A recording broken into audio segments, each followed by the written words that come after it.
ভাইয়ের আবদার মিটাতে আজ বানিয়ে ফেললাম বিরিয়ানি। সো হ্যালো এভরিওয়ান, আমি নিপা। আমার ছোট্ট ভিডিওতে তোমাদেরকে স্বাগত জানাই। আর তোমরা সবাই কেমন আছো অবশ্যই জানিও, আর আমিও মোটামুটি ভালো আছি। আর তোমরা তো জানোই আমি পূর্ণিয়া এসেছি। তো ভিডিওর প্রথমেই তো তোমাদের সাথে শেয়ার করলাম যে ভাই আমার থেকে আবদার করেছিল বিরিয়ানি খাওয়ার, তার জন্যই আজকে আমি বাড়িতে বিরিয়ানি বানিয়েছি।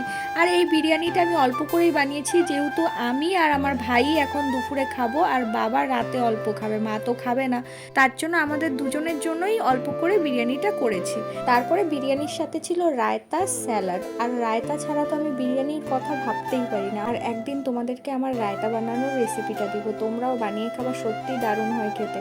তারপর আমি রান্না বান্না করে ফ্রেশ হয়ে খেতে বসে পড়লাম, আর একটা বাইট মুখে দিয়েই দেখলাম সত্যিই দারুণ হয়েছিল বিরিয়ানিটা খেতে। নিজে রান্না করেছি বলে প্রশংসা করছি না, ভাইও বললো না সত্যি ভালো হয়েছিল খেতে। তো আজকের মতো এতটুকু, আবার কোনো ছোট্ট ভিডিওতে দেখা হচ্ছে। আজকের মতো বাই।